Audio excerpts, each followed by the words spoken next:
આ school van લખેલી Eco car number GJ07 DD 9359 અને I10 GJ23 AN 4481 જે ડીઝલ ચોરીમાં વપરાતી હતી ને હળવદ પોલીસે માથક પાસેથી ઝડપી પાડ્યું છે.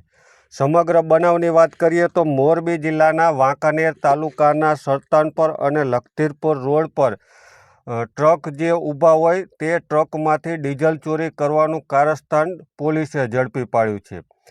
આ મળતી માહિતી મુજબ હળવદ PI RT વ્યાસના માર્ગદર્શન હેઠળ અલગ અલગ જગ્યાએ તપાસ હાથ ધરી હતી, જેમાં માથક પાસે ઇકો કાર તેમજ I20 કાર 400 લીટર ચોરીના ડીઝલ સાથે 5 શખ્સીઓને ઝડપી લીધા છે. આરોપીઓ કેટલા સમયથી આ પ્રવૃત્તિ સાથે સંકળાયેલા હતા તે દિશામાં તપાસ વધુ પોલીસ ચલાવી રહી છે. પકડાયેલા આરોપીની વાત કરીએ તો વિજય ઉર્ફે ગોપાલ પરમાર, પ્રદીપ ઉર્ફે ગોટી પરમાર, અલ્પેશ ઉર્ફે લાલો પરમાર, અંકિત ઉર્ફે મથુર ચાવડા અને કુલદીપસિંહ ચાવડાની ધરપકડ કરી લીધી છે. પોલીસે કુલ 5,36,000નો મુદ્દામાલ જપ્ત કર્યો છે.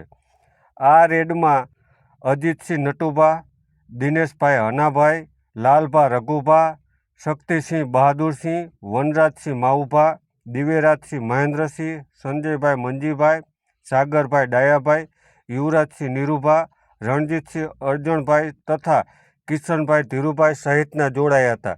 ટોટલ 400 લીટર ડીઝલ ચોરી સાથે 5 આરોપીઓને ઝડપી લીધા છે અને હળવદ પોલીસે આ શખ્સો સામે ગુનો નોંધાયો છે અને પોલીસ દ્વારા આ પ્રવૃત્તિ કેટલા સમયથી ચાલતી હતી, હજી પણ કોણ કોણ સંડોવાયેલું છે આ દિશામાં વધુ તપાસ ચલાવી રહી છે. હાલ તો પોલીસે 5 સામે ગુનો નોંધ્યો છે અને વધુ તપાસ ચલાવવામાં આવી રહી છે.